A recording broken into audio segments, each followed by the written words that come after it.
संतोष मगर official या आपल्या YouTube चॅनलमध्ये स्वागत आहे मित्रांनो। चॅनलला सबस्क्राइब केलं नसेल तर सबस्क्राइब करायला विसरू नका। शिक्षक भरती व शैक्षणिक घडामोडी संदर्भातल्या महत्त्वाच्या अपडेट्स आपण या चॅनलला पाहतो। जर तुम्ही हा व्हिडिओ फेसबुक वरती पाहत असाल तर फेसबुकला फॉलो करायला विसरू नका। इंस्टा वरती पाहत असाल तर इंस्टाला फॉलो करायला विसरू नका। मित्रांनो, सध्याच्या एक 2-3 महत्त्वाचे अपडेट्स आहेत। एक सर्वात महत्त्वाची अपडेट आहे आश्रमशाळेच्या संदर्भामधली, जी विभा भज हे जे प्रवर्ग आहे या प्रवर्गाच्या आश्रमशाळेच्या संदर्भातली जे संच मान्यता आहे त्याचे जे नवीन नियम आहेत ते नवीन नियमाच्या संदर्भातली ही अपडेट आहे। महत्त्वाची अपडेट आहे, त्यामुळे व्हिडिओ शेवटपर्यंत पाहायला विसरू नका। दुसरी महत्त्वाची अपडेट अशी की टीईटीच्या संदर्भातली 21 जून रोजी जो पेपर होणार होता तो नीट पेपर 21 जूनला होणार असल्या कारणाने 26 जून रोजी होणार आहे। त्यानंतरची दुसरी टीईटीच्या संदर्भातली अपडेट आहे की टीईटीचे जे 2025 मध्ये टीईटी झाली होती त्याचे जे प्रमाणपत्र आहेत ते आपल्या जिल्हा परिषदेला उपलब्ध झालेले आहेत। त्यामुळे जे उमेदवार पास झालेले असतील त्या उमेदवारांनी जिल्हा परिषदमध्ये जाऊन तुमचं प्रमाणपत्र घेऊ शकता। त्याचे डॉक्युमेंट्स काय लागणार आहेत हे मी तुम्हाला दुसरा स्पेशल व्हिडिओ बनवून त्या व्हिडिओमध्ये सांगेल। तोपर्यंत हा जो व्हिडिओ आहे महत्त्वाचा, त्या व्हिडिओबद्दल आपण माहिती घेऊया। बघा की आज एक नवीन GR त्या ठिकाणी आलेला आहे आणि त्या GR मध्ये म्हणजे संच मान्यतेच्या संदर्भामधला हा GR आहे। GR काय आहे त्याची माहिती आपण या व्हिडिओच्या माध्यमातून घेणार आहोत। बघा, राज्यातील विजा भज प्रवर्गाच्या सर्व आश्रमशाळांची संच मान्यता करण्याबाबत सुधारित मार्गदर्शक सूचना त्या ठिकाणी आलेली आहे। म्हणजे सुधारित मार्गदर्शक सूचना आहे। यामध्ये आजचा शासन निर्णय म्हणजे 15 मेचा आजचा शासन निर्णय आहे। यामध्ये बघा, प्रस्तावना दिली की राज्यात विमुक्त जाती, भटक्या जमाती, विशेष मागास प्रवर्गातील आणि ऊसतोड कामगारांच्या मुलामुलींना निवासी प्राथमिक शिक्षण देण्यासाठी शासनाने 1953 पासून खासगी सेवाभावी संस्थांना अनुदान देऊन निवासी आश्रमशाळा सुरू करण्याचं धोरण सुरू केलं होतं। त्यातील काही प्राथमिक आश्रमशाळांना वेळोवेळी श्रेणीवाढ देऊन आध्यात्मिक निवासी आश्रमशाळा सुरू केल्या आहेत। सदर प्राथमिक माध्यमिक आश्रमशाळेतील प्रवेशित निवासी व अनिवासी विद्यार्थी संख्येवर अनुदेय ठरणाऱ्या शिक्षकेतर कर्मचाऱ्यांसाठी पडताळणी संच मान्यता करण्यात येते। त्या विभागाच्या प्राथमिक माध्यमिक आश्रमशाळेतील संच मान्यतेबाबत काही शासन निर्णय परिपत्रके निर्गमित करण्यात आलेली आहेत, परंतु त्यामध्ये एक सूत्रता नसल्याने नियमाप्रमाणे संच मान्यता होते किंवा कसे याबाबत साशंकता असल्याने विजाभज प्रवर्गाच्या खासगी अनुदानित प्राथमिक माध्यमिक आश्रमशाळांच्या आकृतीबंधाबाबत यापूर्वी निर्गमित करण्यात आलेले सर्व शासन निर्णय, शासन परिपत्रक, आश्रमशाळा संहिता, शासनपत्र, मार्गदर्शक सूचना यांना एकत्रित करून शासन परिपत्रक इतर बहुजन कल्याण विभाग संदर्भ 17/19/1026 अन्वये पडताळणी संच मान्यतेबाबत मार्गदर्शक सूचना निर्गमित करण्यात येत आहे। बालकांच्या मोफत व सक्तीचा हक्क अधिनियम 2009 मधील तरतुदी विचारात घेऊन शासन निर्णय शालेय शिक्षण व क्रीडा विभाग 2015चा आणि 15/3/24 अन्वये राज्यातील प्राथमिक, उच्च प्राथमिक, माध्यमिक शाळांमधील विद्यार्थ्यांच्या पटसंख्येच्या आधारावर शिक्षक पदे मंजूर करणे, एकाच वर्गात अधिक विद्यार्थी असल्यास विहित निकषाद्वारे शिक्षक पदे मंजूर करणे इत्यादी बाबतचे निकष विहित करण्यात आले असून त्यांना त्याच धर्तीवर इतर मागास बहुजन कल्याण विभागांतर्गत असलेल्या विजाभज प्रवर्गाच्या खासगी अनुदानित निवासी आश्रमशाळेतील संच मान्यतेमध्ये एक वाक्यता राहावी याकरता सुधारित मार्गदर्शक सूचना निर्गमित करण्याबाबत लोकप्रतिनिधी तसेच आश्रमशाळा चालवणाऱ्या संस्थांकडून शासन स्तरावर मागणी होत असल्याने निर्णय इतर मागास बहुजन कल्याण विभाग दिनांक 31 मे 24 अन्वये राज्यातील विजाभज प्रवर्गाच्या आश्रमशाळेची संच मान्यता करण्याबाबत सुधारित मार्गदर्शक सूचना निर्गमित करण्यात आल्या आहेत। आता शालेय शासन निर्णय क्रीडा क्रमांक TNT 19/9/24 व 15/3/24 यामध्ये माध्यमिक शाळा मुख्याध्यापक पदासाठी लक्षात घ्या, हे जे सुधारित निकष त्या ठिकाणी आलेले आहेत ते शालेय शिक्षण विभागाचा जो नवीन सुधारित संच मान्यतेचं धोरण अवलंबलं होतं त्यानुसार त्यांनी ते बदल करण्यात आलेले आणि नवीन संच मान्यतेसाठी अनेक शिक्षक संघटनांनी त्याला विरोध केलेला होता, कारण त्यामध्ये सुधारणा होणं आवश्यक आहे किंवा सुधारणा करण्यात यावी यासाठी काही जणांनी कोर्टात एक पिटिशन दाखल केली होती। त्यानंतर वेगळे आंदोलनही झाले। तर तो संदर्भ जोडून शालेय शिक्षण विभागाचा आश्रमशाळेने ते संच मान्यता त्या ठिकाणी त्यांनी हे केलेली आहे. त्या पद्धतीने त्यांनी हा शासन निर्णय काढला.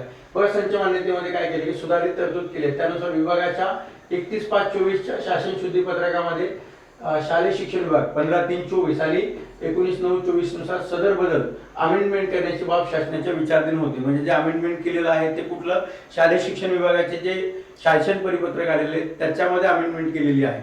आता इतर शासन शुद्धी पत्रक काय सांगते की इतर मागास बहुजन कल्याण विभागामार्फत चालवण्यात येणाऱ्या विजा बदल प्रवाहाच्या खाजगी अनुदानित आश्रमशाळेच्या मंजूर पदाच्या आकृतीबंधानुसार वार्षिक पडताळणी व संच मान्यता अनुषंगाने निर्मित केलेल्या शासन शुद्धी पत्रक व इतर मागास बहुजन कल्याण विभाग संदर्भ 19 दिनांक 31/5/24 मधील परिषद क्रमांक इतानी आश्रमशाळा व अनुदानित पदे यामधील क्रमांक 2 उच्चात प्राथमिक आश्रमशाळा इयत्ता 1 ते 8 गट 6 ते 8 मध्ये शासन निर्णय शालेय शिक्षण व क्रीडा विभाग 15/3/24 तसेच 19/9/24 च्या धर्तीवर खालील प्रकारे सुधारित बदल अमेंडमेंट करण्यात आलेले आहेत किंवा करण्यात त्या ठिकाणी बदल केले. आता शाळेचा प्रकार काय आहे की जर प्राथमिक शाळा आश्रमशाळा ही 1ली ते 7वी व 8वी असेल, गट काय दिला की 6 ते 8 चा. शाळेतील इयत्तेचा गट कोणतीही एक इयत्ता असल्यास विद्यार्थी संख्येचा गट दिला 10 ते 35 जर असेल तर जे शिक्षक किती एक शिक्षक त्या ठिकाणी मिळणार. त्यानंतर 36 ते 70 मध्ये 2 शिक्षक मिळणार. 71 ते 105 मध्ये असेल तर 3 शिक्षक त्या ठिकाणी मिळणार. देय पद मंजूर होण्यासाठी किमान आवश्यक विद्यार्थी संख्या, जर किमान विद्यार्थी संख्या दिली म्हणजे जर त्या विद्यार्थी संख्या 20च्या पट किमान 20 जर असेल तर त्या ठिकाणी एक विद्यार्थी संख्या एक शिक्षक त्या ठिकाणी दिलेला आहे. म्हणजे 20 मध्ये एक शिक्षक. किमान किती विद्यार्थी संख्या पाहिजे तर 20 पाहिजे तर त्यांना एक मिळणार. त्यानंतर 53 जर असेल 53 असेल तर 2 मिळणार किमान, आणि 88 असेल तर 3 मिळणार. म्हणजे या ठिकाणी किती सांगितले की च्या पुढे म्हणजे 10 ते 35 मध्ये एक मिळणार. पण 36 ते 70 असेल तर 2. पण किमान किती पाहिजे, एखाद्या वेळेस 36 ते 70 मध्ये 38 असली, 40 असली, 45 असली, 50 असली, 53 असली तर मग 2 मिळणार का, तर नाही. किमान त्यांनी सांगितलेले किमान किती आहे 53. म्हणजे 36 ते 70 मध्ये किती पाहिजे 53 असेल तरच 2 मिळणार. 52 असेल तर 2 शिक्षक मिळणार नाही, तिथं एकच शिक्षक मिळणार. त्याने 71 ते 5 मध्ये 88 शिक्षक जर 88 विद्यार्थी असतील तर 3 मिळणार, 3 शिक्षक मिळणार. जर 87 असेल तर तिथं 2 शिक्षक त्या ठिकाणी मिळतील, लक्षात. आणि पूर्वीच्या मंजूर पदात संरक्षण देण्यासाठी आवश्यक किमान विद्यार्थी संख्या, म्हणजे पूर्वी जर पद असतील तर त्यांना संरक्षण मिळवण्यासाठी म्हणजे संरक्षण त्या पदाला मिळण्यासाठी किती विद्यार्थी संख्या पाहिजे पूर्वीच्या, या आधी नवीन भरलेलं नाही, पूर्वी जे कार्यरत आहेत त्यांना 20, एक शिक्षकांसाठी 20, 2 शिक्षकांसाठी 36, 3 शिक्षकांसाठी 71. म्हणजे जे सुरुवात त्यांनी तिथून केलेली आहे.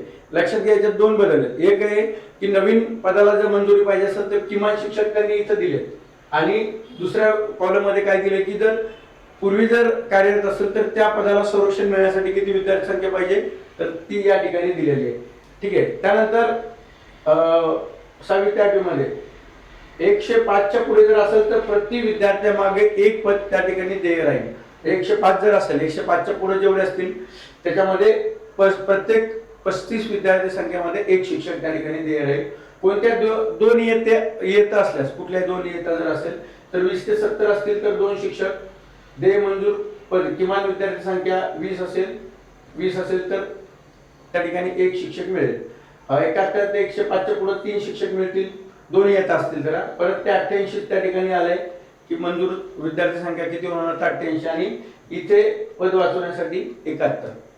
नंतर 105 च्या पुढे असतील तर प्रति विद्यार्थ्यामध्ये एक शिक्षक त्या ठिकाणी दिलाय. 3 इयत्ता असल्यास तर 20 ते 60 मध्ये 2 शिक्षक पदे. त्यानंतर 61 ते 105 मध्ये 60 विद्यार्थी हवेत, आणि पूर्वी पद असेल तर त्याच्या संरक्षणासाठी 60. 107 140 मध्ये 4 शिक्षक, 123 विद्यार्थी संख्या आवश्यक आहे. आणि 106 पूर्वी जर त्या ठिकाणी संरक्षण पदासाठी संरक्षण असेल तर किमान 106. 140 ते 175 असेल तर 5 शिक्षक त्या ठिकाणी मिळतील. 158 विद्यार्थी संख्या नवीन पदासाठी पाहिजे, नवीन मंजूर पद हवे असतील तर.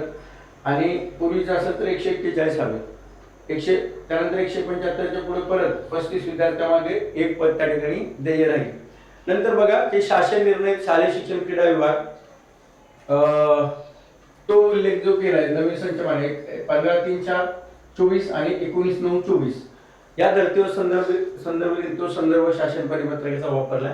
यामध्ये त्यांनी मुख्याध्यापक जे बदल केलेत, अमेंडमेंट केलेले आहेत. कशासाठी? मुख्याध्यापक पदासाठी. हे तुम्हाला मी प्राथमिक शिक्षकांनी सांगितलं, ते मुख्याध्यापकांच्या पदासाठी जे अमेंडमेंट केले 1ली ते 4थी 5वी किंवा 1ली ते 7वी आणि 8वी यामध्ये मुख्याध्यापक जर असेल म्हणजे 1ली ते 5वी साठी, 1ली ते 4थी 5वी साठी, तर पट संख्येचा निकष काय दिला? 100 विद्यार्थी दिले. जर 100 विद्यार्थी असतील तर त्या ठिकाणी एक पद देय राहील. आणि पूर्वी जर पद असेल, मंजूर पद असेल, तर त्या पदाला संरक्षण देण्यासाठी किमान 90, म्हणजे पूर्वीचं पद असेल त्याला संरक्षण मिळण्यासाठी किमान 90 विद्यार्थ्यांची आवश्यकता आहे. त्यानंतर मुख्याध्यापक 1ली ते 7वी साठी पट संख्येचा निकष तोच 100 विद्यार्थी संख्या पाहिजे तर एक पद त्या ठिकाणी देय राहील. आणि पूर्वीचं पद असेल तर त्या ठिकाणी 90 असं यामध्ये दिलं. त्यानंतर मुख्याध्यापक पद एक माध्यमिक आश्रमशाळा, हे प्राथमिकचं झालं. वरती हे जे हे प्राथमिकचं, प्रायमरीचं आणि हे माध्यमिकचं. आता माध्यमिक मध्ये काय सांगितलंय की 1ली ते 5वी, 1ली ते 5वी आणि ते 10वी पर्यंत, म्हणजे 1ली ते 10वी पर्यंतचे. त्यानंतर 1ली ते 12वी पर्यंत, त्यानंतर 8वी ते 10वी पर्यंत आणि दुसरं दिले की 8वी ते 12वी पर्यंत. असे 2 या ठिकाणी गट, वेगवेगळे गट दिले. तर यामध्ये मुख्याध्यापक पद जर हवा असेल तर तोच क्रायटेरिया आहे 100 विद्यार्थी संख्येचा. पद संख्या 1 आणि पूर्वीचं पद असेल त्याला संरक्षण पाहिजे असेल तर परत इथे 90च दिलेला आहे. म्हणजे हा मुख्याध्यापकाचा क्रायटेरिया आहे. त्यामध्ये मुख्याध्यापक आणि हा जो आहे हा शिक्षकांचा आहे. हा जो दिलाय हा शिक्षकांसाठी आहे, हा शिक्षकांसाठी. ठीक आहे. त्यानंतर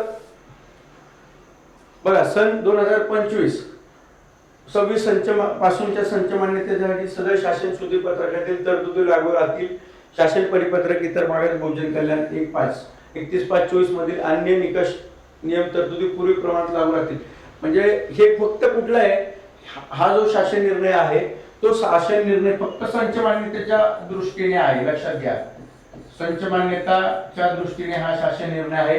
पण त्या ज्या काही आश्रमशाळेच्या संदर्भातल्या काही तरतुदी असतील तर त्या तरतुदी पहिल्या ज्या होत्या त्याच तरतुदी राहतील. फक्त संच मान्यतेच्या दृष्टीने शालेय शिक्षण विभागाचा जो 2 शासन निर्णय आले 24 तारीख आणि 19/9/24 आणि 31/5/24 त्यानुसार यांनी हा संच मान्यतेचा निकष मध्ये बदल केलेला आहे.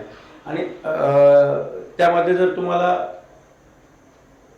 हा जो GR आहे हा आजचा GR आहे, म्हणजे आज या ठिकाणी हा GR आज आलेला उपलब्ध झालेला आहे 15 मे 2026. GR कुठला? इतर बहुजन विकास कल्याण विभाग, इतर मागास बहुजन कल्याण विभाग. तर हा जो शासन निर्णय, हा शासन निर्णय संच मान्यतेच्या दृष्टीने महत्वाचा आहे. तर इथून पुढे आश्रम शाळेवरती सुद्धा पवित्र पोर्टलच्या माध्यमातून भरती करण्यासंदर्भामध्ये जे बहुजन कल्याण मंत्री आहेत इतर मागास माननीय अतुल सावे साहेब यांनी सुद्धा सांगितलं की भरती प्रक्रिया ही टेटच्या पेपरवरती राबवण्यात येईल. म्हणजे पवित्र मधून ही भरती होणार आहे किंवा पवित्र मधून भरती करण्यात यावी असं त्यांनी याआधी पण सांगितलंय. त्यामुळं हे जे पद असतील नवीन संच मान्यतेनुसार जर बिंदू नामावली झाली आणि हे पद जर संच मान्यता जर झाली, सुधारित संच मान्यता आली तर कदाचित हे सुद्धा पद पवित्र पोर्टलला येऊ शकतात. त्यामुळे बरेच आश्रमशाळा आहेत महाराष्ट्रामध्ये. मला वाटतं काहीतरी 3000 जवळपास पद मागे दाखवली होती. 3000 पदे, 3000 काहीतरी 119 का 919 असं काहीतरी आहे. म्हणजे 3 ते 4000च्या आसपास ही पदे आहेत राज्यामध्ये. तर ही पदे आली तर आश्रमशाळेची मोठ्या प्रमाणावरती भरती पवित्र पोर्टलच्या माध्यमातून होऊ शकते. जर हा शासन निर्णय महत्वाचा होता पदाच्या संदर्भामधला. अशाच महत्त्वाच्या माहितीसाठी तुम्ही चॅनलला अजून सुद्धा फॉलो केलं असेल तर फॉलो करायला विसरू नका, कारण महत्त्वाचे अपडेट्स आपण या चॅनलला पाहतो.